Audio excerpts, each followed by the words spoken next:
In the late hours of the night, college professor John Brennan drives anxiously with a gravely injured man in the passenger seat, reflecting on the events that led him here. 3 years earlier, John lived a normal life with his wife, Laura, and their son, Luke, until Laura was arrested for murder after a blood stain appeared on her jacket. She received a life sentence, leaving John to raise Luke alone while he continued to finance her appeal. 3 months ago, John and his attorney reviewed the evidence against Laura, which was substantial, including a witness who saw her at the crime scene and blood on her clothing. During a visit, John informs Laura of his decision, leading to her emotional breakdown. Later, he learns she has been transferred to the hospital after a suicide attempt. Determined to secure her freedom, John resolves to do whatever it takes. Damon doubts John's claim that his actions are for college research but offers advice for a fee.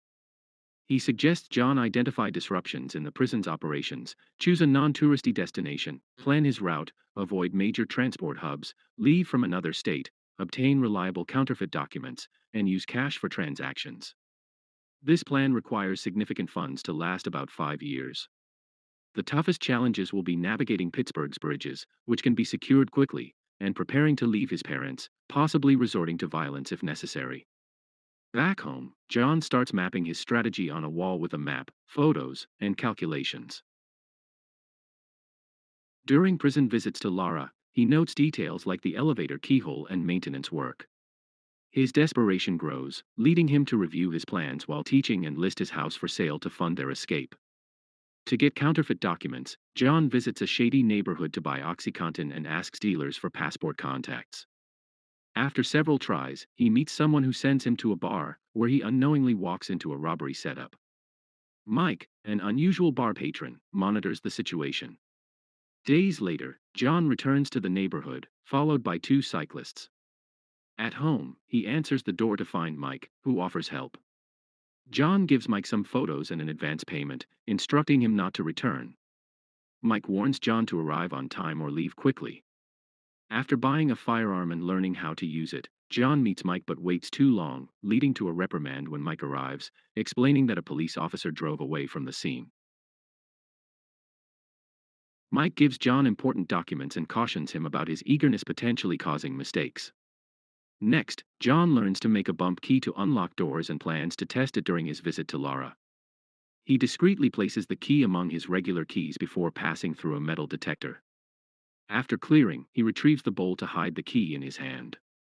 As he approaches the elevator, the key breaks, leaving part stuck in the lock. He discards the broken piece and pretends nothing happened while waiting for a police officer. When the officer questions visitors, he becomes suspicious of John, who claims he was behind others in the security footage but lacks evidence. John is allowed to leave but immediately feels nauseous and vomits outside, catching Detective Quinnan's attention and raising further suspicions. John, unaware of Quinnan's watch, starts selling his furniture and avoids his brother. While at the park with Luke, they receive an invitation to Carrie's birthday party. Later, John notices a medical van at the prison, which he realizes is key to his plan. He researches Lara's diabetes, tracks the van's schedule, and learns to unlock a car with a tennis ball.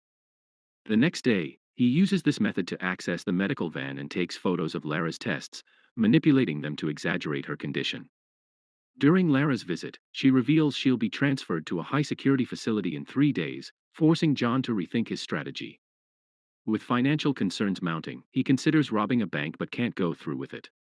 He visits Lara again to discuss appealing her transfer and admits he hasn't spent enough time with Luke. Lara, frustrated, accuses him of avoiding reality and reveals she killed her coworker. Skeptical, John requests another meeting, determined to find a way to free her. Desperate for funds, John returns to a shady neighborhood at night and follows a dealer to his supplier, Alex.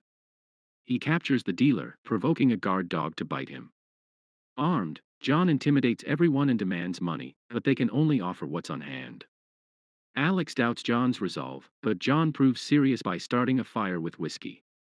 Claiming a child is inside, Alex rushes upstairs, and John uses the dealer as a shield. The dealer sacrifices himself, allowing John to shoot Alex first.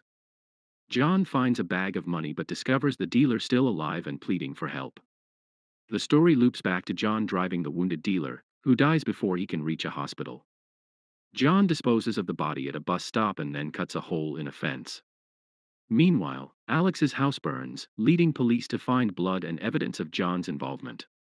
John spends the night at his parents' residence. When his father goes to store his bag, he discovers the plane tickets and deduces John's intentions. The following morning, John ensures that Luke gives his grandparents a heartfelt hug, as it will be their last. His father also embraces him, offering a warm farewell. Today marks the day John is prepared to implement his plan. After organizing his belongings and disposing of all documents related to his scheme in two separate trash bags, he visits the medical center to sever all their phone lines. Subsequently, he breaks into the van and substitutes Lara's blood tests with the falsified ones he prepared prior to dropping Luke off at Carrie's birthday celebration. Before departing, he informs the girl's mother that Luke has his grandparents' contact number in his jacket in case John is delayed. At the hospital, the staff reviews the counterfeit blood results. Unable to contact the lab for verification, the doctor orders Lara's transfer for observation. Meanwhile, the police utilize the broken taillight to identify the car model and trace it back to John. They proceed to his residence, where they discover the disarray of what was once his planning wall.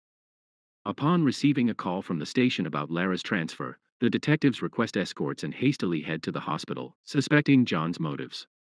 However, John arrives at the hospital ahead of them, gaining access to Lara's room by donning a coat and impersonating a doctor. John brandishes his firearm, forcing officers to release Lara from her restraints before binding them himself.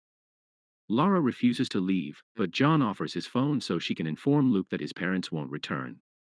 Reluctantly, she agrees to escape, changing into clothes John provides. They enter an elevator just as a nurse notices them and alerts security.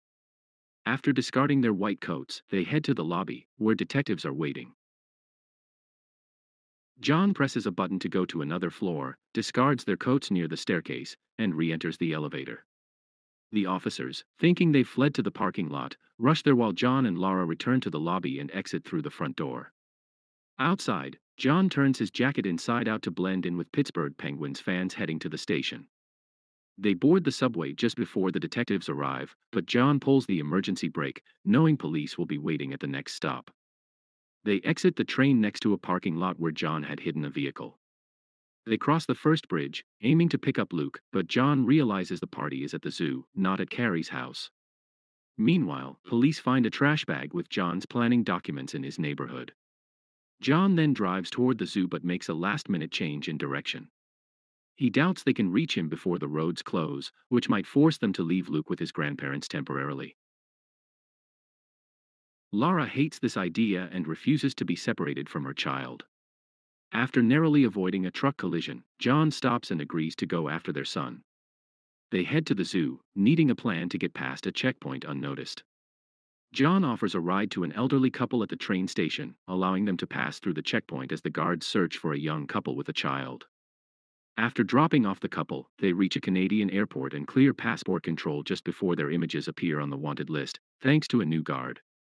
Meanwhile, police find a photo of Haiti in John's trash, prompting them to halt flights there, but they only uncover part of the plan, as John's bag was a decoy. The family boards a flight to Venezuela without issue.